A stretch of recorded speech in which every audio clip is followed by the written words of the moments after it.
Hello बच्चों। Hello बेटा जी, कैसे हो आप? तो आज हम जो बेटा टॉपिक करने जा रहे हैं दैट्स खाली हमारे लिए इम्पॉर्टेंट नहीं है, हमारी सराउंडिंग, हमारा सर्वाइवल जिस पर डिपेंडेंट है।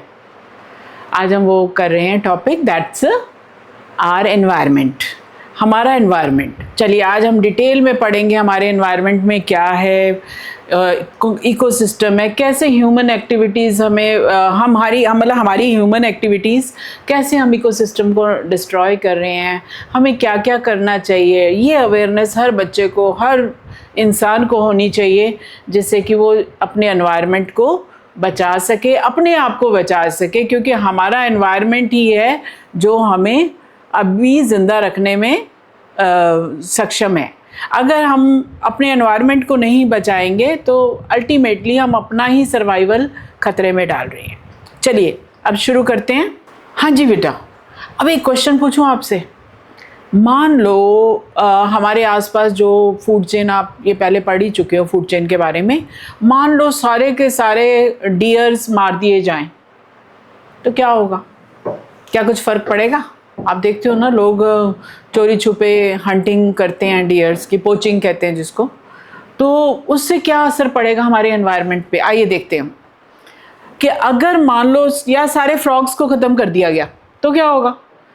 स्नेक्स बढ़ जाएंगे और क्या है, ग्रॉस हॉपर्स बढ़ जाएंगे। ग्रॉस हॉपर्स बढ़ जाएंगे तो घास हरी, वो तो खैर अच्छी बात है। ग्रास हॉपर बढ़ेंगे तो कितना क्या करेंगे?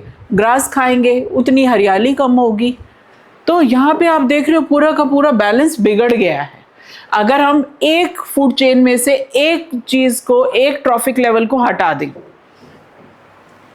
चलिए अब हम आ जाते हैं main topic, what is an ecosystem. अब आपके दिमाग में आ रहा होगा कि मैम अभी तो एनवायरनमेंट की बात कर रहे थे, अब इकोसिस्टम की क्या बात कर रहे हो? तो इकोसिस्टम बेटा हमारे चारों ओर जो भी एवरीथिंग दैट सराउंड्स अस, वो आपस में जो इंटरेक्शन कर रहा है। तो असली जो एनवायरनमेंट की यूनिट है बेटा, दिस इज इकोसिस्टम। तो इकोसिस्टम क्या है, ये बेटा आपको डेफिनेशन आनी चाहिए। What is ecosystem? Ecosystem is a functional unit. बेटा ये हमेशा ध्यान रखना, फंक्शनल यूनिट, फंक्शनल यूनिट। तो आप ये देखो यहाँ पे ये बात को कि अगर आपने ये फंक्शनल यूनिट, कैसे फंक्शनल है ये, कि जहाँ पे बायोटिक यानी लिविंग कंपोनेंट है नॉन लिविंग कंपोनेंट के साथ इंटरेक्ट कर रहा है। आप देख रहे हो सनलाइट से फोटोसिंथेसिस होती है, फोटोसिंथेसिस में प्लांट्स फूड बनाते हैं, वो फूड हम खाते हैं, ठीक है, या और जानवर भी खाते हैं। और बीच में क्या होता है बेटा?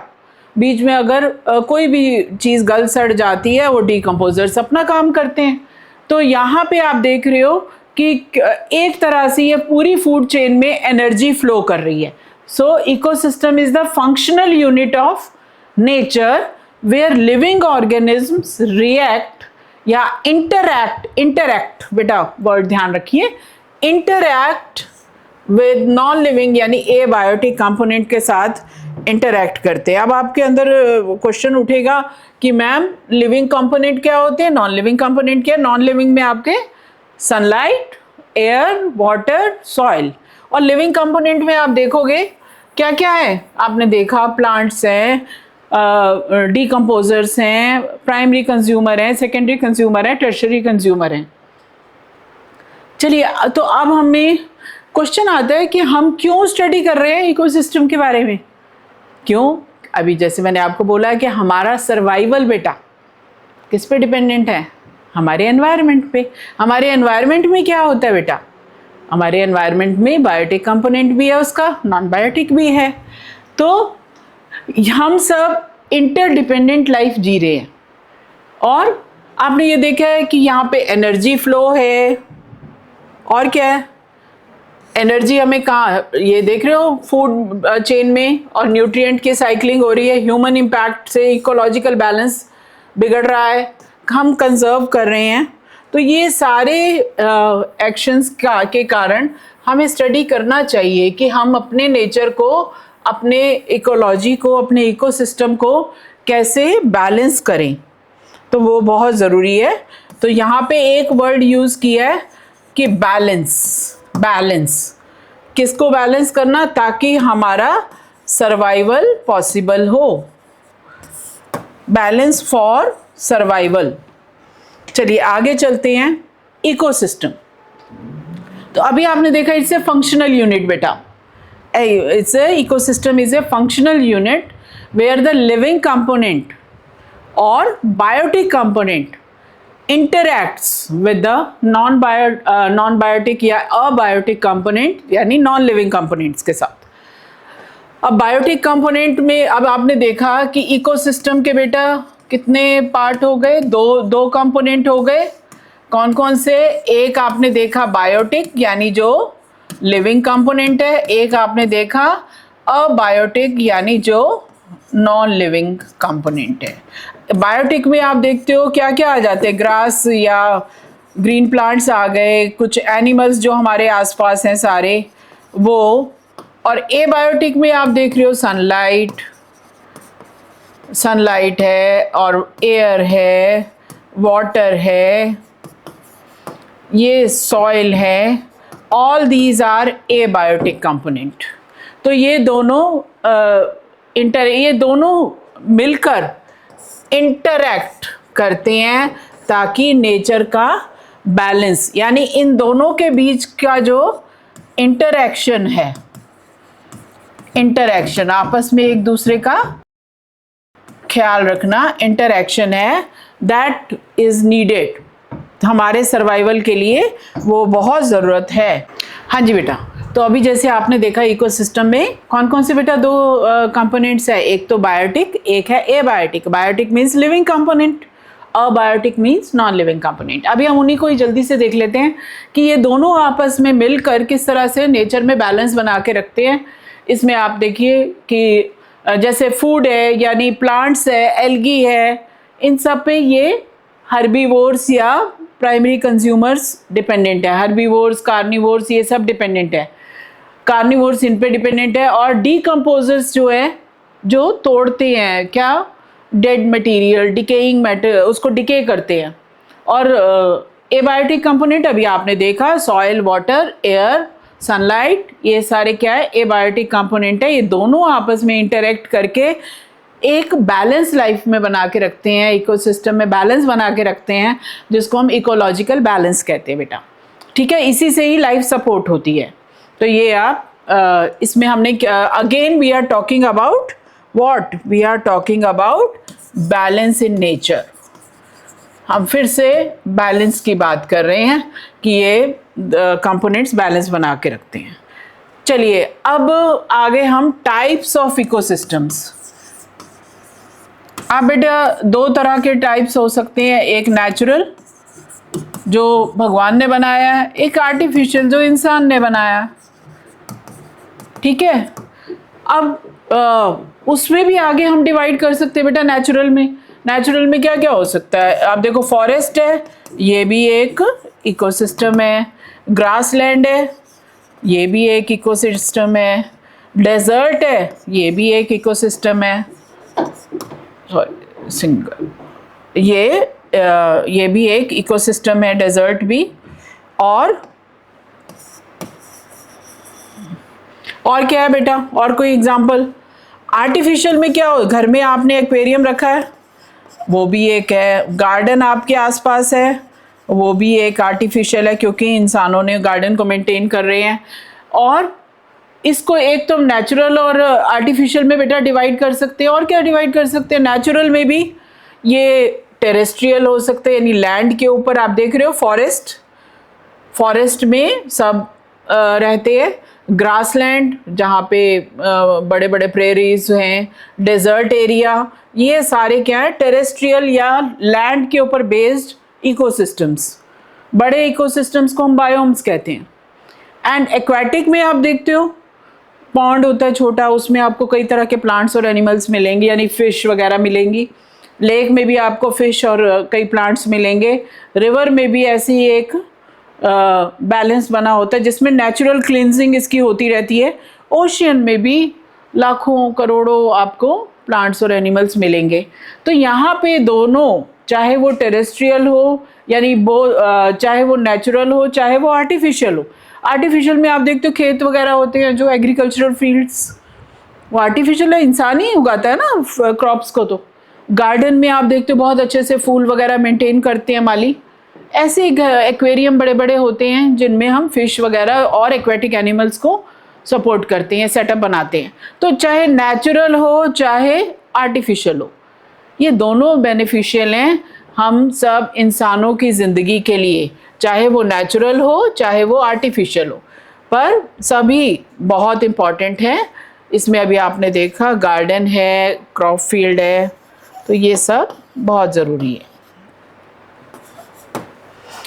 चलिए अब आता है क्वेश्चन कि मैं कह रही हूँ बार बार कि बहुत इम्पॉर्टेंट है जी, बहुत इम्पॉर्टेंट है। आप कहोगे इकोसिस्टम कैसे इम्पॉर्टेंट है? कैसे इम्पॉर्टेंट है बेटा, ये देखते हैं आप कि इकोसिस्टम काम कैसे करता है। क्योंकि हर कंपोनेंट दूसरे कंपोनेंट पे डिपेंडेंट है।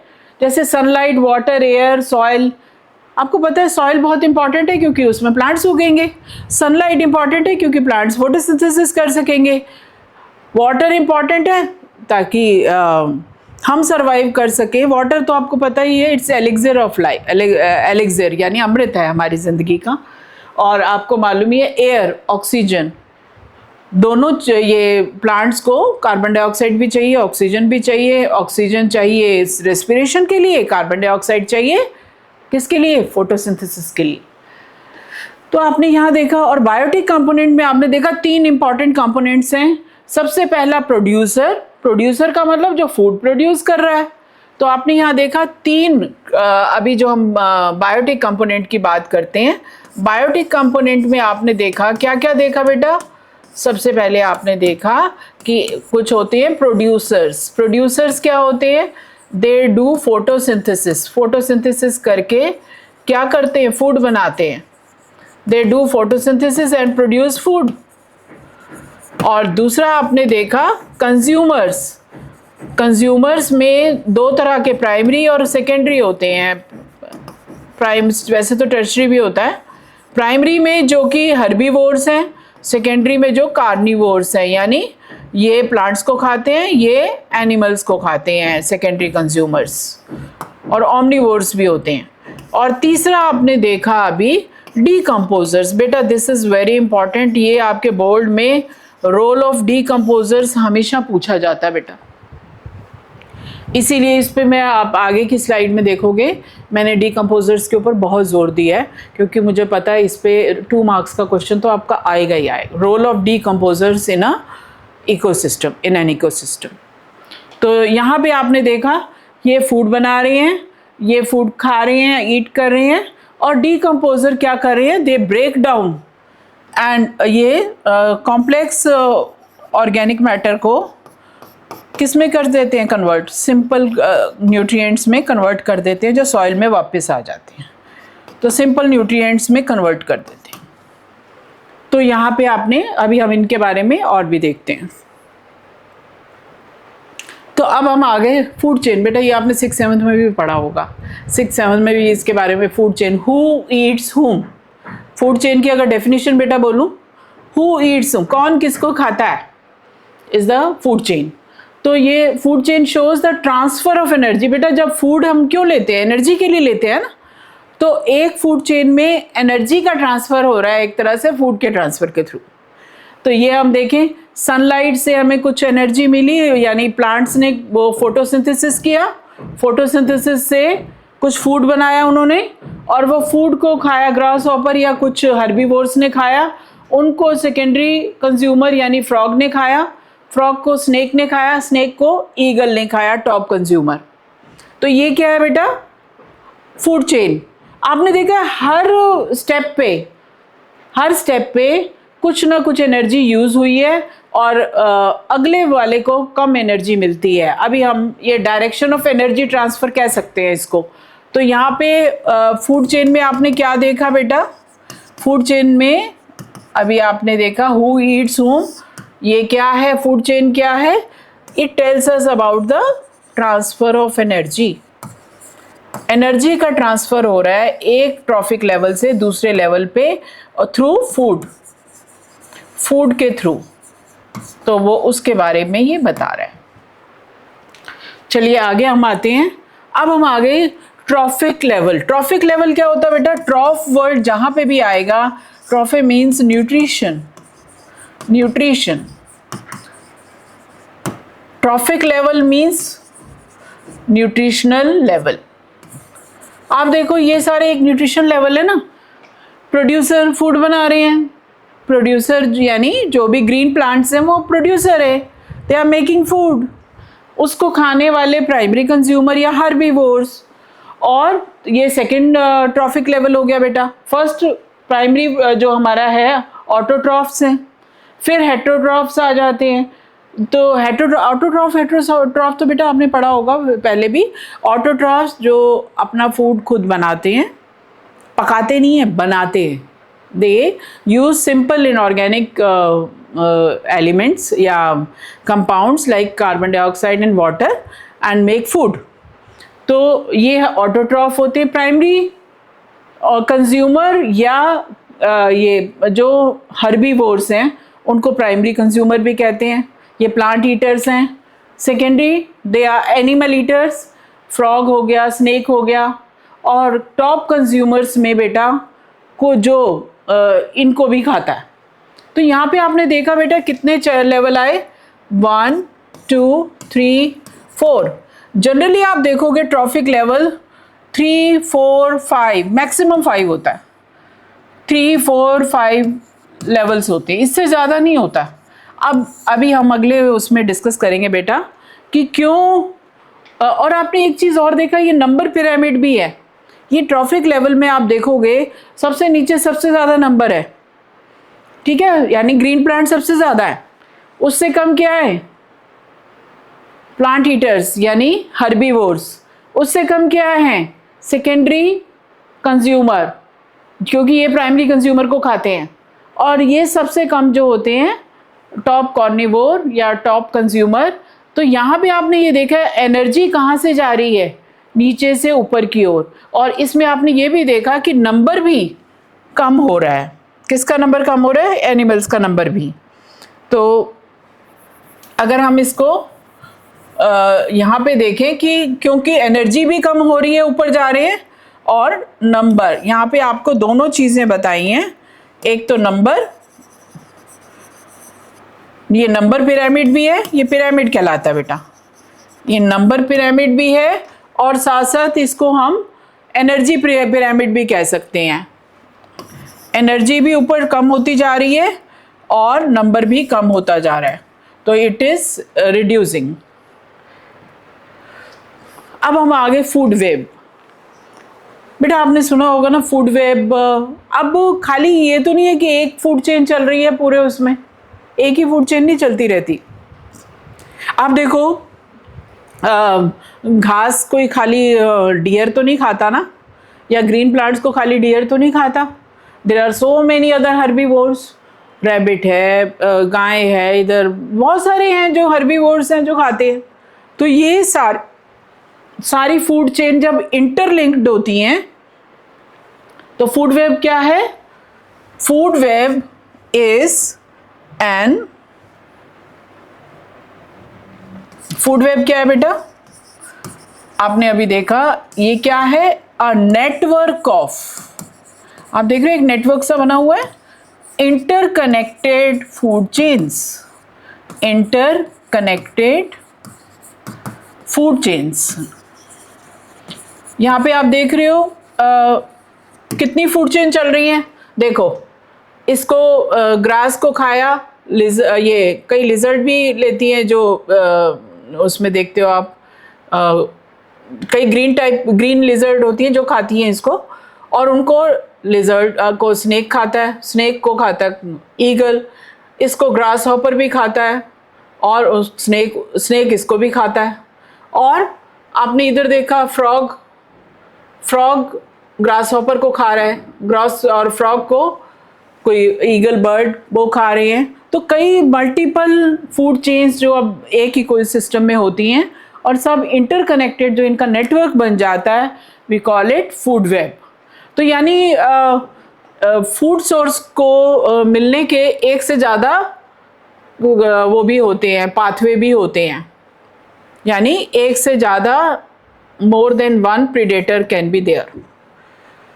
सो फूड वेब क्या करता है? It maintains balance in nature, और ये क्या करता है, जितने ज़्यादा फूड वेब होंगे उतना ज़्यादा स्टेबल इकोसिस्टम होगा, उतना ज़्यादा रेजिलिएंट होगा और बेटर चांसेस ऑफ सर्वाइवल होंगे।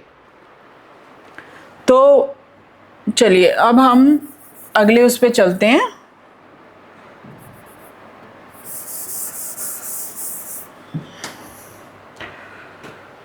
अब आगे बेटा सबसे इम्पॉर्टेंट टॉपिक इसका, इस चैप्टर में बेटा दो चीज़ें बहुत इम्पॉर्टेंट है जो 100% आती ही आती हैं। एक तो आपसे ज़रूर 10% रूल ऑफ एनर्जी फ्लो ज़रूर पूछा जाता है, वो आपको आना चाहिए, और एक बायोमैग्निफिकेशन, ये जो मैं इसके बाद में दो तीन चीज़ें हैं, जो ओजोन डिप्लीशन, ये सब आपको अच्छे से पढ़ना है ताकि इसमें से जो भी 5 नंबर का आना है वो आपको मेन तो ज़रूर आते हों। अब है सबसे पहली बात कि हम खाना क्यों खाते हैं, पता है ना आपको? एनर्जी के लिए खाते हैं। खाना खाते हैं तो एनर्जी मिलती है, और ये एनर्जी का फ्लो, अब आप देखो सन से एनर्जी लेकर प्लांट्स ने बनाया, क्या बनाया? फूड बनाया फोटोसिंथेसिस करके, और उनको प्लांट्स को खा के प्राइमरी कंज्यूमर, मान लो ग्रास हॉपर है, उसने ये खाया, उसको एनर्जी मिली, इसको फ्रॉग ने खाया, उसको एनर्जी मिली, और इसको फ्रॉग को स्नेक ने खाया, उसको एनर्जी मिली। जब ये मर आ गए, जब ये डेड हो गए, तो डीकम्पोजर यानी बैक्टीरिया और फंगस ने इनके डेड बॉडी को डिके किया, उसको डीकम्पोज किया, तो उससे वापस में न्यूट्रिएंट सिंप्लीफाई होकर सॉइल में आ जाते हैं। तो एनर्जी एंटर करती है फूड चेन में, कहाँ से एंटर करती है बेटा? सनलाइट से, और कहाँ पे लास्ट चली जाती है? ज़मीन में, सॉइल में। आपने सुना होगा ना, बड़े लोग कहते हैं अरे मिट्टी से हम पैदा हुए, मिट्टी में मिल जाएंगे, सुनते हो ना आप? तो आपके दिमाग में आए कहाँ से मिट्टी है, मिट्टी क्या है? तो यहाँ पे अल्टीमेटली जो मिट्टी में मिलाएगा वो डीकम्पोजर्स होते हैं। तो यहाँ पे आपने देखा one way flow of energy. One way क्या है? आपने देखा सनलाइट, उससे एनर्जी मिली प्रोड्यूसर्स को, प्रोड्यूसर से एनर्जी मिली हर्बीवोर्स को या प्राइमरी कंज्यूमर्स को, और प्राइमरी कंज्यूमर ने जब खाया उनको एनर्जी मिली सेकेंडरी कार्निवोर्स को, सेकेंडरी कंज्यूमर्स को, और टर्शरी कंज्यूमर यानी ये भी कार्निवोर है, इसने जब इसको खाया, इसको एनर्जी मिली, लास्ट में डीकम्पोजर्स ने भी कुछ एनर्जी जनरेट की। तो यहाँ पे आपने क्या देखा कि एनर्जी का फ्लो वन वे है बेटा, इट इज वन वे।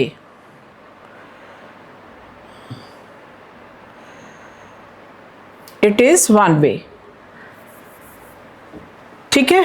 तो पर ये अब वन वे और कितनी जाती है, अब अगले उसमें देखते हैं। That is very very very important बेटा। मैं 30 साल के अपने एक्सपीरियंस से बता रही हूँ बेटा, जो बोर्ड में कहीं ना कहीं ये 10% रूल का ज़रूर आता है मेंशन। इसको तो आप 100% बेटा तैयार रखिए अगर आप चाहते हो कि आपके मार्क्स अच्छे आएँ। तो यहाँ 10% लॉ ऑफ एनर्जी ट्रांसफ़र। अब ये 10% लॉ क्या कहता है कि अभी हमें जैसे सनलाइट से 1% के करीब जो जितना उस पर गिरती है 1% एनर्जी, मान लो पौधों के पास, प्रोड्यूसर ने के पास जितनी एनर्जी मिली, ये जैसे एग्जांपल ही लेके कर सकते हैं, 1000 जूल्स एनर्जी मिली, इसको जब खाया किसने? प्राइमरी कंज्यूमर या हर्बीवोर्स ने खाया, तो उनको मिली इसका 10%। इसका 10% कितना होगा? 100 जूल्स। अब हर्बीवोर्स को कार्निवोर्स ने खाया, कार्निवोर्स को कितनी मिली? इसके 10%, यानी 10 जूल्स। अब कार्निवोर्स को टॉप कार्निवोर है जो उसने खाया, तो टॉप कार्निवोर या जो सबसे ऊपर जैसे ईगल है या वल्चर्स हैं, टॉप कार्निवोर को मिलेगी 1 जूल। यानी सिर्फ 10% ही आगे वाले ट्रॉफिक लेवल को अवेलेबल होता है। 90% तो वेस्ट हो जाता है। कहाँ जाता है 90% एनर्जी? वो रेस्पिरेशन करेगा, खुद यूज़ करेगा खाने को, वो एक्टिविटी करेगा। 90% कुछ हीट निकलती है, कुछ वेस्ट में चली जाती है, कुछ जो फूड डाइजेस्ट नहीं होता उसके थ्रू, तो सिर्फ 10% energy is passed on to next trophic level. तो आप अगर आप वेजिटेरियन हैं, प्लांट्स ज़्यादा खाते हैं, वेजिटेबल्स खाते हैं, वेजिटेरियन हैं, तो आपको ज़्यादा एनर्जी मिल रही है। क्यों? क्योंकि आप सेकेंड ट्रॉफिक लेवल पे हो। पर अगर आप नॉनवेज खा रहे हो तो आप तीसरे ट्रॉफिक लेवल पे आ गए, तो आपको कम एनर्जी मिलेगी। मैं उस फूड की एनर्जी की बात नहीं कर रही हूँ जो अवेलेबल बॉडी को हमारे मिलती है, वो सिर्फ 10% ही अगले उस पर पास्ट। अब आपसे ये क्वेश्चन पूछ सकते हैं कि वाई, अब यहाँ पे देखो मैंने कितने ट्रॉफिक लेवल बोले, 1 2 3 4, मैक्सिमम इतनी, मैक्सिमम अगर एक और बना तो 5 बनेंगे ट्रॉफिक लेवल। आप कहोगे फिर 5 से ज़्यादा, अब आप देख लो ना 5 से ज़्यादा क्या होंगे। इससे बाद भी अगर कोई आ गया तो 1 जूल का भी 10% 0.1 जूल रह जाएगा। इसीलिए नेचर में 4 या 5 से ज़्यादा ट्रॉफिक लेवल नहीं होते किसी भी फूड चेन में, क्योंकि 10% ही ट्रांसफ़र होता है, इसीलिए इकोसिस्टम स्टेबल रहता है। तो आपने पिछले उसमें ये अब आपको क्लियर होना चाहिए कि एनर्जी फ्लो इज़ नॉट 100%, सिर्फ 10% is movable to the next trophic level, और 90% energy is lost to the same level in the form of respiration, movement, activities, heat, और काफ़ी वेस्ट, 90% वेस्ट हो जाती है। अब हम आगे, बहुत इंपॉर्टेंट टॉपिक, अभी आपने देखा 10% law of flow of energy, इसमें दिस इज़ इम्पॉर्टेंट। अब ये बायोमैग्निफिकेशन तो बेटा और भी इम्पॉर्टेंट है। Biomagnification, as the name indicates, bio means living, biomagnification या बायोलॉजिकल मैग्निफिकेशन क्या होता है बेटा? बायोमैग्निफिकेशन, इसमें bio means living, living beings में मैग्निफिकेशन मीन्स एनलार्जमेंट। क्या चीज़ एनलार्ज हो जाती है? जो हार्मफुल सब्सटेंसेस हैं, नॉन बायोडिग्रेडेबल केमिकल्स, कुछ हार्मफुल केमिकल्स हैं जो अगर हमें फूड के थ्रू मिल जाए तो वो हमारी बॉडी में डिकम्पोज नहीं होते, दे आर एक्यूमुलेटेड, वो इकट्ठे हो जाते हैं शरीर में। और हर ट्रॉफिक लेवल पे आप बेटा देखोगे इसकी कंसंट्रेशन बढ़ती रहती है। कैसे? अब पानी में, अब ये एग्जांपल आपको जो दिया है, कंसंट्रेशन ऑफ हार्मफुल कौन कौन से बेटे मटेरियल हो सकते हैं? डीडीटी है, ये क्या है? एक इंसेक्टिसाइड है जो हम कीड़ों को मारने के लिए अपने प्लांट उसमें छिड़कते हैं, और हैवी मेटल भी डाला जाता है, और इंडस्ट्री कई केमिकल्स ऊपर डाले जाते हैं। तो ये टॉक्सिक केमिकल्स एक ट्रॉफिक लेवल, अब देखो जैसे मान लो पानी में मान लो आपको क्या चीज़, किसकी बात कर रहे हैं? मरकरी की बात करते हैं। मरकरी मान लो पानी में मिला कुछ लेवल पे 0.04 पार्ट्स पर मिलियन, पीपीएम क्या होता है बेटा? पार्ट्स पर मिलियन। एक 10 लाख के पीछे कितना ये मिल रहा है हर एक सेल में?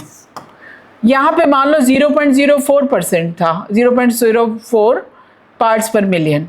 और आप देखोगे इससे अगले, अब ये पहले प्लैंक्टन्स होते हैं इसमें, आपको पता है ना, जू प्लैंक्टन्स होते हैं, और ये जो नेक्टन्स होते हैं जो फ्लोट करते हैं इसमें, ये सारे कुछ छोटे छोटे एनिमल्स और प्लांट्स होते हैं जो कि पॉन्ड में या वाटर में पाए जाते हैं।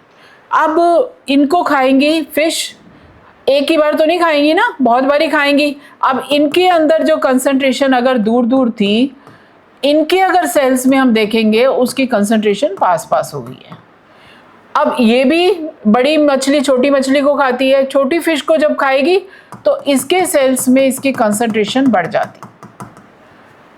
अब उसको अगर टॉप कार्निवोर जिसने खाया है उसके हर सेल में आपको ये कंसंट्रेशन और ज़्यादा बढ़ जाएगी। यानी आप यहाँ देख रहे हो कि हर ट्रॉफिक लेवल पे क्या बढ़ रहा है, कंसंट्रेशन बढ़ रही है। तो ये कंसंट्रेशन किसकी बढ़ रही है, किसकी कंसंट्रेशन बढ़ रही है बेटा, हार्मफुल मटेरियल पार्ट्स पर मिलियन। ठीक है, तो यहाँ पे आपने देखा कि हर ट्रॉफिक लेवल पे जैसे जैसे हम ऊपर जाते हैं इसमें कंसंट्रेशन बढ़ती है, क्योंकि ये वाले जो हार्मफुल केमिकल है दे आर नॉन बायोडिग्रेडेबल का मतलब ये नेचर डिकम्पोज नहीं कर पा रहे, डिकम्पोजर्स इसको तोड़ नहीं पा रहे, तो ये एक्यूमुलेट होती है, कंसंट्रेशन ऊपर जाने पर बढ़ती है। और इससे क्या आप कहोगे ठीक है बढ़ गई, क्या फ़र्क पड़ता है? फ़र्क पड़ता है बेटा। अगर ये हार्मफुल केमिकल की कंसंट्रेशन बढ़ गई तो क्या क्या फ़र्क पड़ता है? फर्टिलिटी पे फ़र्क पड़ता है। आप देखते हो कई ऐसी बीमारियां आ जाती हैं, और इससे और क्या फ़र्क पड़ेगा, कई फर्टिलिटी, उनकी लाइफ की जो एक्सपेक्टेंसी है कम हो जाएगी। तो ये हार्मफुल केमिकल रिप्रोडक्शन, डेथ भी कर सकते। तो यहाँ पे आपने ध्यान रखना है कि जैसे जैसे हम ट्रॉफिक लेवल में ऊपर जाते हैं तो हार्मफुल केमिकल एक्यूमुलेट हो जाते हैं। अब हम इसी को ही थोड़ा और डिटेल में देख रहे हैं बेटा। अभी मैंने जो बताया आपने देखा है व्हाट इज़ इसकी डेफिनेशन बेटा लिख लो, ये पूछी जाती है, व्हाट इज़ बायोमैग्निफिकेशन या biological magnification. Bio accumulation, increase in concentration of harmful substances at successively higher trophic levels in a food chain। तो अब देखो जैसे वही मरकरी का ही एग्जांपल लेके इन्होंने बताया, mercury, DDT, PCBs harmful industrial chemicals होते हैं, ये टूटते नहीं हैं, ये बस हर ट्रॉफिक लेवल पे इकट्ठे होते रहते हैं। तो यहाँ पे ये दिखाया हुआ बेटा, आप देख सकते हो सबसे ज़्यादा पानी में जहाँ 0.0002 ppm था पार्ट्स पर मिलियन, वही जाकर टॉप कार्निवोर यानी ईगल या जो भी है उसमें 250 ppm हो गई। यानी जो मरकरी जो इतना हार्मफुल केमिकल है वो एक्यूमुलेट होता गया हर ट्रॉफिक लेवल पे, और इससे क्या फ़र्क पड़ता है, डैमेज टू, आप देखते हो बर्ड्स मरे रहते हैं, उनके नर्वस सिस्टम ख़राब हो जाता है, फर्टिलिटी, इम्यूनिटी कम हो जाती है, और डेथ भी हो सकती है। तो यहाँ पे एक दो जो वर्ड आपने याद रखना है, परसिस्टेंट, यानी एक जनरेशन, एक ट्रॉफिक लेवल से दूसरे ट्रॉफिक लेवल में ये कम नहीं होता, उतने का उतना ही रहता है, उससे आगे बढ़ता है। और कैसा है, नॉन बायोडिग्रेडेबल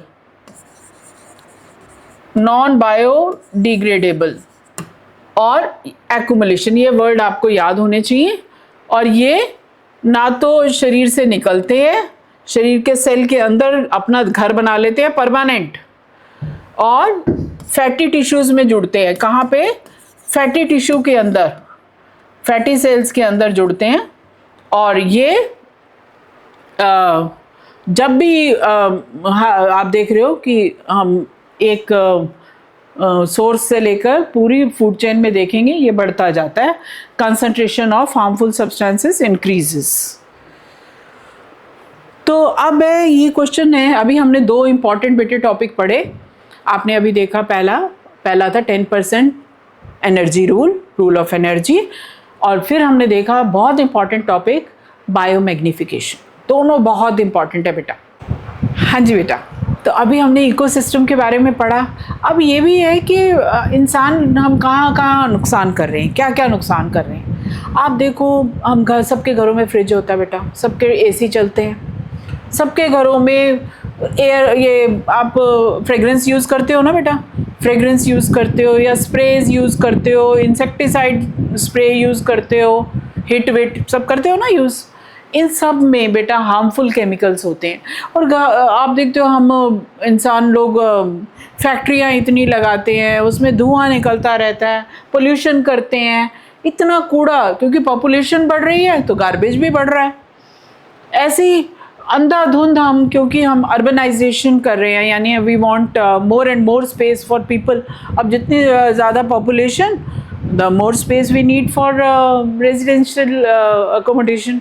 तो पेड़ काटे जा रहे हैं, और इससे क्या हो रहा है, पेड़ काटने से क्या हो रहा है बेटा, बायोडाइवर्सिटी का मतलब वैरायटी, जो लिविंग बीइंग की वैरायटी है वो नुकसान हो रहा है.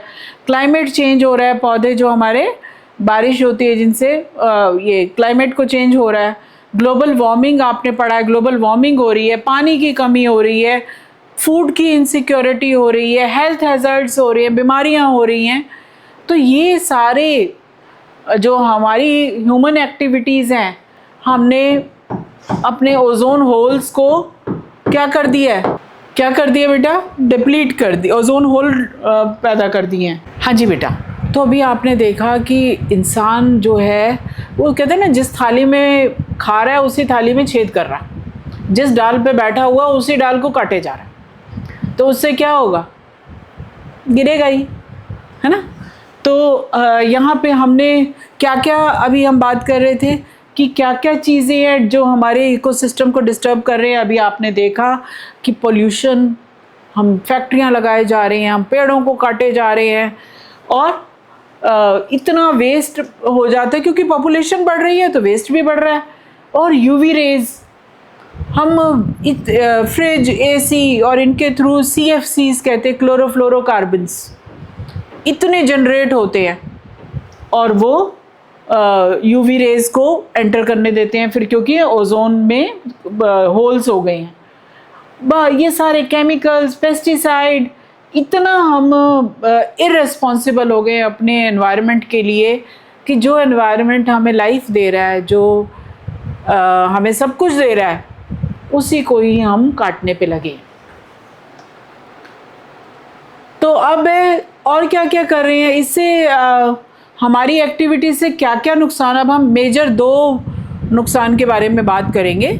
सबसे पहला है ओजोन लेयर डिप्लीशन. आपको पता है कि हमारे अर्थ के एटमॉस्फेयर में सबसे ऊपर तो नहीं कहूँगी, स्ट्रेटोस्फेयर होता है एक 18 to 35 किलोमीटर की रेंज में स्ट्रेटोस्फेयर होता है. स्ट्रेटोस्फेयर के आउटर मोस्ट उस पर क्या होती है, ओजोन लेयर.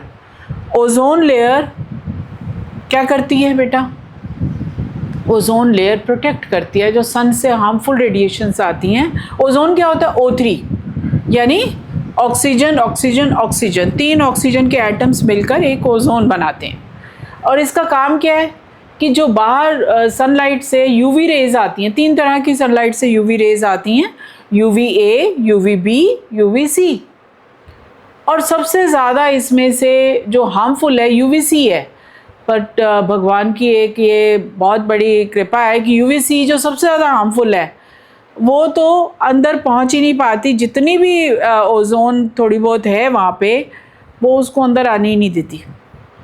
और UVB का थोड़ी बहुत एंटर कर जाती है, और UVA तो ऑलमोस्ट सारी एंटर कर जाती है. अब आप कहोगे ये ABC क्या है. UVA, A से याद रखो बेटा, एजिंग, जो फाइन लाइंस, स्किन में एजिंग आ रही है, रिंकल्स आ रही हैं, बड़ा स्किन की जो क्वालिटी ख़राब हो रही है, UVA. UVB बर्निंग, याद रखो, सनबर्न आप देखते हो ये आती है, स्किन कैंसर, सनबर्न, कैटरैक्ट. आप जनरली बेटा आसपास सुनते होंगे कि उनको कैटरैक्ट हो गया है, खास करके जो बड़ी उम्र के हैं. कैटरैक्ट का भी मेन रीज़न पाया गया है UVB, जो कि ultraviolet B radiation. They happen to enter our atmosphere because ozone holes are there. पर ओजोन होल अभी तक एक ही मिला है हमें, अंटार्कटिका के ऊपर. अभी हम उसके बारे में बात करते हैं. और दूसरा जो है हम बात करेंगे बेटा वेस्ट डिस्पोजल, कि पॉपुलेशन बढ़ने के साथ साथ अब हमने अवेयरनेस नहीं है हमें कि कौन सा हमारा बायोडिग्रेडेबल वेस्ट है, कौन सा हमारा नॉन बायोडिग्रेडेबल है, यानी कौन सा डिकम्पोज हो सकता है, कौन सा डिकम्पोज नहीं हो सकता, उसको हम अलग नहीं करते. इस करके भी हम बहुत गलतियां कर रहे हैं. चलिए, अब अभी जैसे मैंने आपसे बात करी बेटा कि ओजोन जो लेयर है दैट्स अ प्रोटेक्टिव शील्ड. ये प्रोटेक्टिव शील्ड है. God has given us protection from harmful ultraviolet rays. But God gifted हमें जो चीज़ मिल रही है उसको हम नहीं समझ पा रहे. हम क्या कर रहे हैं, हम अब देखो, पहले तो ओजोन लेयर भी बनाने में यूवी रेज का रोल है. यूवी रेज कह रहे हैं कि मैं तुम्हें प्रोटेक्शन दे रही हूँ, मैं कि तुम मुझसे बचो, और मैं ही बना रही हूँ अपना प्रोटेक्शन, और तुम भी नहीं ले रहे हो तो ठीक है, मैं आके तुम्हारा नुकसान करूँगी. तो ये स्ट्रेटोस्फेयर, जिससे अभी आपको मैंने बताया, जो 15 to 35 किलोमीटर्स की रेंज में एटमॉस्फेयर में होता है. तो ये ओजोन की जो लेयर है, ये ब्लैंकेट है या प्रोटेक्टिव शील्ड है जो अर्थ के चारों ओर है, ये क्या क्या फ़ायदे करती है. ये हमारे प्लांट्स को हेल्दी रखने में हेल्प करती है और हमारी हेल्थ को मेंटेन करती है. ये जो फिश है या एक्वेटिक लाइफ है उसमें हेल्प करती है. नेचर में बैलेंस बनाने में हेल्प करती है, और ये एब्जॉर्ब कर लेती है harmful UVB and UVC rays from the sun. और क्या है, अभी मैंने आपको बताया, स्किन कैंसर, सनबर्न और कैटरैक्ट जैसी बीमारियों से भी बचाती है. तो ये हम सबको प्रोटेक्ट करती है. तो ओजोन शील्ड क्या है, हमारी प्रोटेक्टर है. ये अभी मैं इसके बारे में शेयर कर चुकी हूँ कि 3 तरह की यूवी रेज आएंगी बेटा, UV A, UV B, UV C. और सबसे ज़्यादा हार्मफुल तो है यूवी सी. ये भगवान की दया है कि all the UV C is completely absorbed by the oxygen and ozone in the upper atmosphere. UVB ये आ रही है क्योंकि ओजोन होल्स बन गए हैं, और UVA तो आ ही जाती है.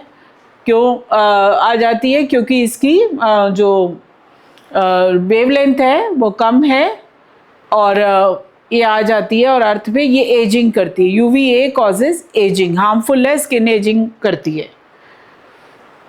अब ओजोन शील्ड जो डैमेज हो गई है, इसका अभी मैंने जैसे बात की कि सबके घरों में फ्रिज होता है. आपको कोई फ्रिज में से गैस थोड़ा निकलती रहती है, पर पीछे से उसके जब भी जितनी बार हम फ्रिज खोलते हैं CFCs तो बाहर आती हैं, और ये स्प्रे यूज़ करते हैं. ACs में CFCs का मतलब क्लोरोफ्लोरोकार्बन्स, और ये CFCs इस तरह के केमिकल है बेटा, ये ऊपर स्ट्रेटोस्फेयर में चले जाते हैं. क्लोरोफ्लोरोकार्बन्स ये वहाँ चले जाते हैं. वहाँ जाके ये क्या करते हैं कि ये वहाँ पे यूवी रेज जो है इसको तोड़ देती है और क्लोरीन गैस बनती है. क्लोरीन के फ्री क्लोरीन एटम्स बनते हैं, और ये क्लोरीन एटम्स जो है ओजोन के जो लेयर है उसके साथ रिएक्ट करके ये क्या करते हैं, ओजोन की लेयर को थिन करते हैं. तो अभी आपने देखा UVB मेन जो हार्मफुल आ रही है, UVB इट रीचेज अर्थ. अभी बात करिए कि प्लांट्स को हार्मफुल है, एक्वेटिक लाइफ को हार्मफुल है, कैटरैक्ट कर देती है, आई डैमेज करती है, स्किन कैंसर करता है, सनबर्न करता है, एजिंग करती है. तो CFCs जो है मेन कल्प्रेट है. अब हम आ गए ओजोन होल. बेटा अभी तक एक ओजोन होल मिला है हमें अंटार्कटिका के ऊपर.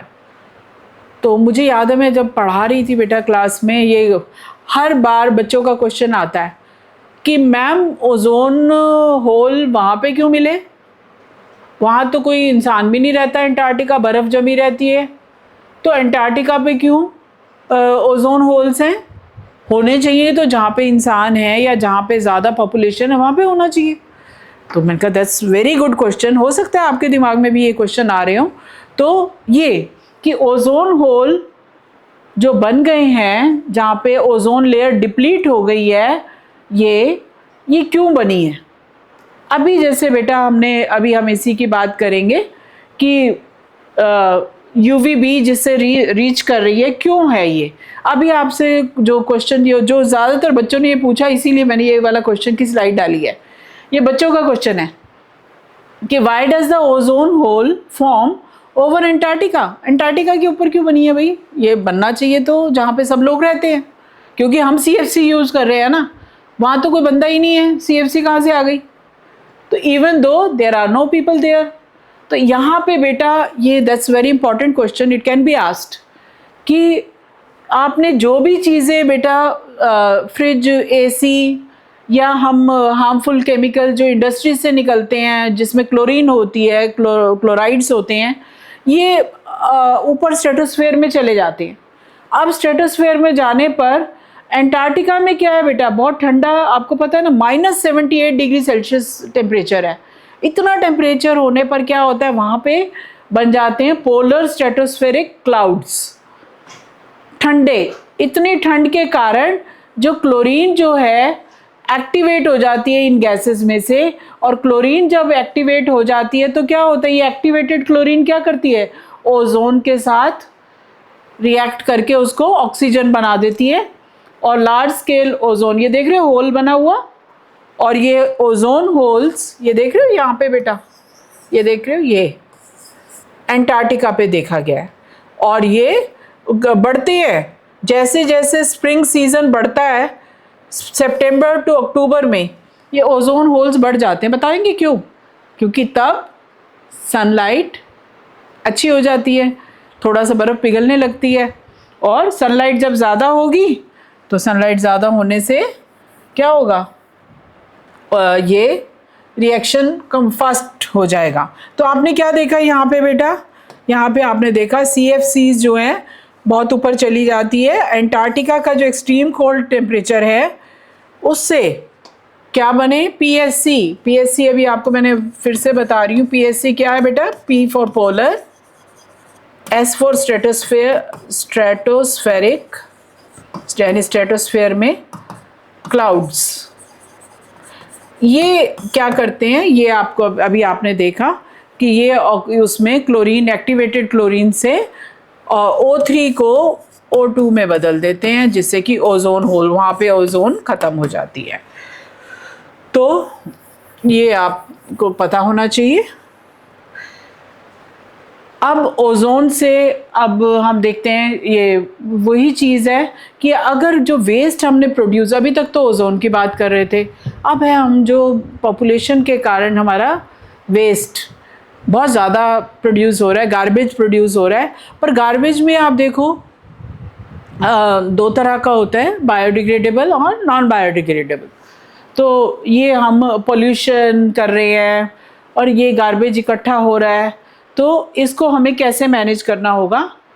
अभी हमने बात की बेटा, दो तरह के वेस्ट होते हैं, कौन कौन से, बायोडिग्रेडेबल और नॉन बायोडिग्रेडेबल। बायोडिग्रेडेबल क्या होता है बेटा, जो टूट जाता है, यानी किसी डीकम्पोजर की हेल्प से it can break into simpler elements. पर नॉन बायोडिग्रेडेबल में जैसे प्लास्टिक है, ग्लास है, सीमेंट है, मेटल्स हैं, ये टूटते नहीं हैं, ये डीकम्पोजर की इनको तोड़ नहीं पाते। और ये जो बायोडिग्रेडेबल है इनको आराम से कौन तोड़ लेता है, डीकम्पोजर। डीकम्पोजर क्या होते हैं, बैक्टीरिया, फंगस और मशरूम्स वगैरह, ये सब डीकम्पोजर्स हैं। अब अभी हम बात कर ही चुके हैं कि बायोडिग्रेडेबल वेस्ट, ये उसमें क्या है, फ्रूट और वेजिटेबल की पील्स हैं, लीव्स हैं, फूड जो बच जाता है, इनके ऊपर बैक्टीरिया और फंगस काम करते हैं और इनको डीकम्पोज, बेटा ये वर्ड आना चाहिए आपको, कंपोज होता है बनाना, जोड़ना, and decompose means break down. Decompose का मतलब ब्रेक डाउन, तोड़ना। और फिर ब्रेक डाउन किस में करते हैं, सिंपलर एलिमेंट्स में। और वो सिंपलर एलिमेंट्स या simpler compounds like carbon dioxide, water, ये क्या है, ये प्लांट्स इनको एब्जॉर्ब कर लेते हैं और न्यूट्रिएंट्स चले जाते हैं सॉइल में, और ये साइकिल चलता रहता है। और इसमें आपने यहाँ देखा कि डीकम्पोजर्स का बहुत बड़ा रोल है। अब ये आपने देखा होगा बेटा, हर सोसाइटी में आजकल प्रोजेक्ट चलते हैं, ज़्यादातर रेजिडेंशियल सोसाइटी जो कि खास करके अवेयर्ड है, हमारी सोसाइटी में भी है, वो क्या करते हैं, इवन मेरी तो कई फ्रेंड्स ऐसी हैं जो बेटा वो कहती हैं हम तो बाहर से कंपोस्ट या हम बाहर से फर्टिलाइजर, मैन्योर नहीं लेते, हमारे घर का ही जितना भी वो है बायोडिग्रेडेबल, यानी जो भी सब्जियों के छिलके वगैरह, फ्रूट्स के छिलके और जो भी ये चीज़ें जो डिग्रेड हो जाती हैं वो खुद बनाती हैं। वो कहती हैं कि हम किस तरीके से वो लेयर्स बना के बहुत अच्छे से मैन्योर खुद बनाते हैं। और कई सोसाइटीज़ में ये कंपोस्ट पिट्स होते हैं जिसमें सारा का सारा बायोडिग्रेडेबल वेस्ट डाल दिया जाता है और उसको कुछ देर तक, ताकि बैक्टीरिया और फंगस उस पर काम कर सकें और उसको तोड़ सकें, उसको कंपोस्ट या बनने के लिए कुछ टाइम दिया जाता है। थोड़े टाइम बाद हम बैक्टीरिया और फंगस ये अपने आप काम करेंगे और इससे मैन्योर बना देंगे, खाद बना देंगे। इतनी बढ़िया खाद बना देते हैं। उस खाद को या मैन्योर को कौन यूज़ करता है? प्लांट्स यूज़ करते हैं। प्लांट्स यूज़ करके उससे वो अच्छे से उनकी ग्रोथ होती है। तो यहाँ पे आपने क्या क्या देखा कि कि वेस्ट को कौन तोड़ रहा है बेटा? क्या बायोडिग्रेडेबल वेस्ट है उसको डीकम्पोज कौन कर रहा है? Bacteria and fungus. ये आपको पता होना चाहिए डीकम्पोजर्स कौन कौन से हैं। कुछ बैक्टीरिया हैं, सारे बैक्टीरिया डीकम्पोजर्स नहीं होते, और कुछ फंजाई हैं। और ये सिंपलर सब्सटेंसेस में इनको कन्वर्ट करके सॉइल में भेज देते हैं। सॉइल में इनका रिसाइकल होता है बेटा, ठीक है? तो इट्स रिसाइकल्ड इन नेचर, और ये नहीं कि ख़त्म हो गया, ये दोबारा से यूज़ होता है। तो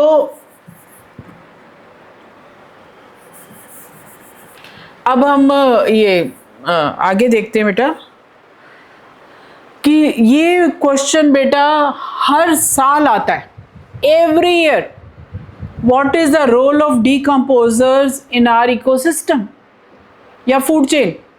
क्या रोल है इनका? ये क्वेश्चन तो आप समझ लो बेटा 2 मार्क्स का आना ही आना है। इसीलिए इस पे मैंने ज़्यादा 2-3 स्लाइड्स बनाई हैं ताकि आप इसमें 2 मार्क्स का लिख सको। आपकी बुक में तो 1 लाइन लिख के काम ख़त्म कर दिया है, वो 1 लाइन लिख के आओगे तो बेटा कुछ नहीं मिलेगा, आपको उसको एक्सप्लेन भी करना है। तो यहाँ पे आपने नेचर के क्लीनर, या आपको इनडायरेक्ट पूछा जाता है वाई दिस बैक्टीरिया और fungi they are called nature's recleaners या क्लीनर्स, रिसाइकलर्स क्यों कहलाते हैं? तो आप इसमें साफ बताएंगे ये डिकम्पोजर करते क्या हैं। ये सबसे पहले डेड प्लांट्स और एनिमल्स या जो डिकम्पोज सड़ रहा होता है, लीव्स गिरी हुई हैं, वेस्ट न्यूट्रिएंट है, उस पे ये डिकम्पोजर इसको तोड़ना शुरू कर देते हैं, कॉम्प्लेक्स ऑर्गेनिक मैटर को। बैक्टीरिया, फंजाई, वर्म्स, अर्थवर्म्स, वो भी बहुत बढ़िया डिकम्पोजर्स हैं, और न्यूट्रिएंट्स को वापस सॉइल में निकाल देते हैं और वो दोबारा से प्लांट ले लेता है। तो 3 डिकम्पोजर्स का नाम बेटा आपको पता होना चाहिए, bacteria, fungi and worms. They are small in size, तभी आपने सुना होगा why earthworms are called friend of farmers. फार्मर्स के फ्रेंड क्यों है अर्थवर्म्स? क्योंकि वो सॉइल के अंदर से जो भी कॉम्प्लेक्स मटेरियल खाते हैं और जो उनके वेस्ट जो छोड़ते हैं उसमें सारा सिंप्लीफाइड, सारा सिंपल करके उसको ब्रेक करके वो, ताकि जो भी प्लांट है वो उसको एज ए न्यूट्रिएंट, उस सॉइल की न्यूट्रिशन वैल्यू बढ़ा देते हैं।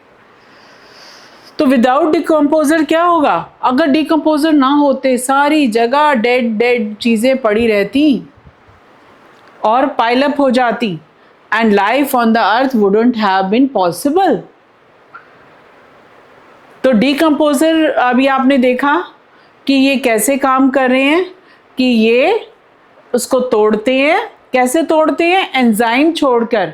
इनकी बॉडी से कुछ एंजाइम्स निकलते हैं, सिक्रीट करते हैं, and those enzymes they break up the complex substances into simpler ones, और वो सिंपल न्यूट्रिएंट्स जब सॉइल में चले जाते हैं मिनरल, वाटर और गैसेस के रूप में, और वो प्लांट्स उनको आसानी से ले लेता है, और cycle of nature it is continuing. तो डिकम्पोज करने वाले जो प्लांट्स और एनिमल्स हैं, ऑर्गेनिज्म हैं, they doing a great job. अब ये देख लो, जैसे अभी हमने बात किया, बैक्टीरिया हैं, फंगस है, मशरूम है, वर्म्स हैं, इनका काम अभी आपने देखा, break down, returning the nutrients to the soil and cleaning the environment and recycling the matter. अब ये तो चलो बायोडिग्रेडेबल उनका फेट हो गया, डिकम्पोजर ने तो कर दिया, पर अब नॉन बायोडिग्रेडेबल, आप जो प्लास्टिक की थैलियाँ यूज़ कर रहे हो, आप जो घर में कांच की चीज़ें हैं जो कभी डिकम्पोज नहीं होती, या ये सर्फ आप देखते हो, हम घर में सर्फ या जो भी क्लीनिंग मटेरियल यूज़ करते हैं कपड़ों को धोने का, ये सब नॉन बायोडिग्रेडेबल है।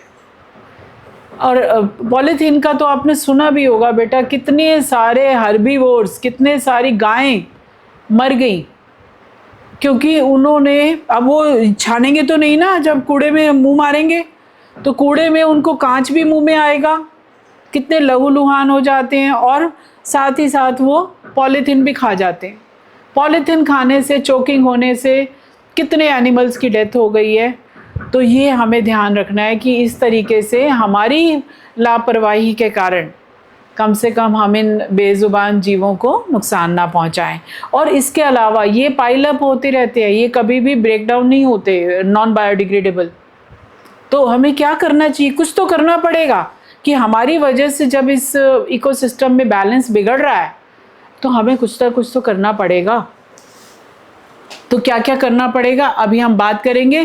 पहले हमने अभी देखा कि हमने क्या क्या नुकसान किया है नॉन बायोडिग्रेडेबल से। लैंड तो पॉल्यूट हुई, वाटर भी पॉल्यूट होता है, एनिमल्स मरते हैं, ह्यूमन हेल्थ का नुकसान पहुंचता है, नाले वगैरह जो जहां पानी के सोर्स होते हैं वो ब्लॉक हो जाते हैं, क्लॉग हो जाते हैं, सॉइल की फर्टिलिटी कम हो जाती है, फूड चेन में एंटर। अभी बायोमैग्निफिकेशन में बेटा मैंने आपको बताया, अभी याद है ना बायोमैग्निफिकेशन, कि ये हार्मफुल मटेरियल्स जो कि डिकम्पोज नहीं होते, ये फूड चेन में एंटर कर जाते हैं और हर लेवल पे कंसंट्रेटेड हो जाते हैं और बहुत हार्मफुल हो जाते हैं, और स्पेस तो जगह तो घेर ही रहे हैं। तो हमें कुछ ना कुछ तो करना पड़ेगा। अब सॉल्यूशन क्या है, आप कहोगे मैडम हाँ इतनी हमने प्रॉब्लम अपने लिए क्रिएट करी हुई हैं, तो अब हमें क्या करना चाहिए इसके लिए। इसका सॉल्यूशन है बेटा 3R। क्या सॉल्यूशन है? 3Rs। तो 3R मीन्स सबसे पहला R है रिड्यूस। जहाँ पे भी रीयूजेबल प्रोडक्ट है वो यूज़ करो। आप पानी की बोतल हर वक्त खरीद लेते हैं, हम होता है ना, अरे यार घर से क्या उठाऊं मैं, बाहर से वहाँ से खरीद लेंगे, 10-20 रुपए की आती है। पर कभी हमने सोचा ये कितनी गलती करते हैं हम। क्यों नहीं घर से हम पानी की बोतल में पानी लेके जाते, क्यों हम रास्ते में खरीद के प्लास्टिक को फेंकते रहते हैं। तो हमें सबसे पहला जो हमें ध्यान रखना है बेटा, रिड्यूस। घर पे कोई मेहमान आए नहीं कि चलो जी ये डिस्पोजेबल्स यूज़ करेंगे, छोड़ो ना, अपने बर्तन कौन साफ़ करेगा। अब डिस्पोजेबल में प्लास्टिक भी है, डिस्पोजेबल में कुछ और भी है जो जल्दी से डिकम्पोज नहीं होता। तो हम अपने उसके लिए हमें ये चीज़ों को रिड्यूस करना है। और क्या रिड्यूस करना है? पानी अगर कहीं बह रहा है, मैं कई बार देखती हूँ स्कूल में, बेटा पानी का नलका बच्चे ने छोड़ दिया तो छोड़ दिया, किसी और के अंदर ये नहीं आता कि अभी हम उसे बंद करें। Is going to affect. घर में लाइटें जलती रहती हैं तो जलती रहती हैं, कोई नहीं बंद करते, आप भी नहीं रिस्पॉन्ड, मम्मी करेंगी, मैं क्यों करूं। तो कम से कम इलेक्ट्रिसिटी को हम कम यूज़ करें, हम पानी को कम यूज़ करें, और वही चीज़ लें जो हमारे ज़रूरत है। और दूसरा है रीयूज़। रिड्यूस करो पहले, रीयूज़ करो। रीयूज़ क्या करना है? अगर जार्स फेंक दिए जो मम्मी ने कि अरे ये बहुत दिनों से यूज़ कर रही हूँ, बोर हो गई हूँ, इसको उठा के हम और नए लेते हैं, हम नहीं रीयूज़ करते उसको। तो ये हमें ध्यान रखना है। क्लॉथ बैग्स, आप देखो घरों में अभी ब्लिंकिट वगैरह जहाँ से भी सामान आता है, हम पेपर के वो लेके देते हैं, पेपर बैग्स होते हैं। पर आपको पता है पेपर बनाने के लिए भी कितनी एनर्जी यूज़ हुई होगी। मैं अभी एक हमारा जो फ्रूट और वेजिटेबल सप्लायर है, वो कहता है नहीं अपना बैग लेके आओ, आपका क्लॉथ बैग का है, अपने क्लॉथ बैग में डलवाते हैं। आप क्यों नहीं अपना वो अपने थैले में, चाहे जूट का, कॉटन का, एक ही उसी को ही यूज़ करो ना। क्या ज़रूरत है हर वक्त पॉलीथीन मांगते हैं। तो क्लॉथ बैग यूज़ करें, और रीयूज़ का भी रीपर्पस अगले उसमें हम देखते हैं। और रिसाइकल, आप देखते हो ये जितने भी वेस्ट हैं, प्लास्टिक को रीयूज़ करते हैं। ये तो रिसाइकल होता है। आप घर से ले जाता है ना कबाड़ी, तो हम सोचते हैं नहीं बाहर कूड़े में डाल दो ना, कबाड़ी को क्या दे, पर कबाड़ी को देना चाहिए बेटा, ताकि वो कहीं ना कहीं रिसाइकल तो होगा। पर अगर हम कूड़े में फेंक देंगे तो कूड़े में तो वो नुकसान करेगा। और रिसाइकलिंग प्लांट्स में जाता है, कपड़े हैं, कुछ भी है, ये हम ये कपड़े से ज़्यादा आप प्लास्टिक की चीज़ें और पेपर रद्दी देते हो ना, ग्लास है, मेटल है, ई वेस्ट है, ये हमेशा हमें उनके जो स्क्रैप में डील करते हैं, स्क्रैप डीलर या कबाड़ी हैं, we should give it to them. तो 3R बहुत मैटर करता है। इससे हम अपने नेचुरल रिसोर्सेज को कंजर्व कर रहे हैं, हम पॉल्यूशन और वेस्ट को भी कम कर रहे हैं, एनर्जी को बचा रहे हैं, एक clean, healthy and sustainable means जो ऐसा एनवायरनमेंट क्रिएट कर रहे हैं जिसमें डेवलपमेंट भी हो रही है और एट द सेम टाइम हम रिसोर्सेज को यूज़ भी कर रहे हैं, बेटर फ्यूचर दे रहे हैं अपने बच्चों को, आने वाली जनरेशन्स को। तो यही स्मार्ट चॉइसेस हैं, क्योंकि ये छोटे छोटे स्टेप्स हैं बेटा, आगे जो बहुत बड़े चेंजेस लाएंगे। क्या क्या करना है एक बार आई एम रिपीटिंग, हमेशा क्लॉथ बैग यूज़ करो, रीयूजेबल बॉटल, घर में आपके पास बॉटल सबके होती है, वो अपनी बॉटल अलग रहो, उसमें पानी लेके जाओ जब भी बाहर जाओ। लाइट्स और फैंस को स्विच ऑफ कर दो जब यूज़ नहीं कर रहे हो। और पेपर लिखते हो एक साइड छोड़ देते हो, ऐसे नहीं, दोनों साइड यूज़ करो, प्लांट्स की केयर करो। इन चीज़ों से ही आप देखेंगे कि बहुत बड़ी चेंजेस आ जाएंगी, small steps but big changes. अब रीयूज़ के कैसे, रीयूज़ को हमने 5 आवर्स में कन्वर्ट कर दिया। वो जो पहले 3 आवर्स थे ना बेटा, इसमें 2 पॉइंट और ऐड हो गए हैं, 5 आवर्स। वो भी अगर आप कर रिफ्यूज़, कि जहाँ पे भी प्लास्टिक की चीज़ आए आप मना करो कि नहीं हमने नहीं यूज़ करना, रिफ्यूज़। सो रिफ्यूज़ प्लास्टिक बैग, से नो टू प्लास्टिक, से नो टू प्लास्टिक, ये ध्यान रखो बेटा, सबसे बिगेस्ट हमारा जो डेंजर है आजकल। और say no to single use items, हम प्लास्टिक के चम्मच यूज़ करेंगे, प्लास्टिक के डिस्पोजेबल्स यूज़ करते हैं, कम से कम यूज़ करो, बर्तन धो लो पर उनको कम से कम यूज़ करो। रिड्यूस, मैंने अभी आपको बताया कि वही चीज़ जो चीज़ यूज़ की है उसी को उतना ही लो। आप देखते हो शादियों में और कहीं आप बर्थडे पार्टीज़ में जाते हो, बच्चे इतना इतना प्लेट में डाल लेते हो जो खाना भी नहीं होता। तो उतना लो चीज़ जितनी यूज़ करो, जो चीज़ यूज़ नहीं कर सकते हो जितना है वो मत लो। रिड्यूस, रीयूज़, वही सेम पर्पस के लिए उसको रीयूज़ और रीपर्पस में बेटा थोड़ा सा डिफरेंस है। रीयूज़ में तो वही चीज़ को उसी पर्पस के लिए यूज़ कर रहे हैं, बट रीपर्पस में अगर आपके बॉटल घर पे पड़ी है, बेस्ट आउट ऑफ वेस्ट आपने सुना होगा, आपके स्कूल में भी बेटा बहुत बारी हम एग्जीबिशन लगाते थे best of out of waste. उसमें क्या है कि कोई भी जो वेस्ट चीज़ें घर पे पड़ी हैं उसका हम क्या रीयूज़ कर सकते हैं। तो रीपर्पस है कि आप उसमें पेंसिल स्टैंड बना सकते हो, कुछ ना कुछ उसको रीयूज़ कर सकते हो। रिसाइकल, अभी आपको मैंने बताया कि वेस्ट जो है रिसाइकल कैसे होता है, जैसे पेपर रिसाइकल हो जाता है, प्लास्टिक रिसाइकल हो जाता है, ग्लास भी रिसाइकल हो जाता है, मेटल्स भी रिसाइकल होते हैं। तो ये हमें कूड़े में फेंकने की बजाय इनको हम किसी स्क्रैप डीलर यानी कबाड़ी वाले को देना चाहिए। And last but not the least, आज thank you for listening to me so patiently, and don't forget to like, share and subscribe to my channel Science with Savita Ma'am, ताकि आपको अच्छे से अच्छे आगे जो भी मैं अब अपने लेसन्स तैयार करूँगी आपको बोर्ड के हिसाब से, आपके बोर्ड में 90+ मार्क्स आएंगे, मेरा ये पूरा एफर्ट रहेगा। So subscribe to my channel and thank you so much, God bless you.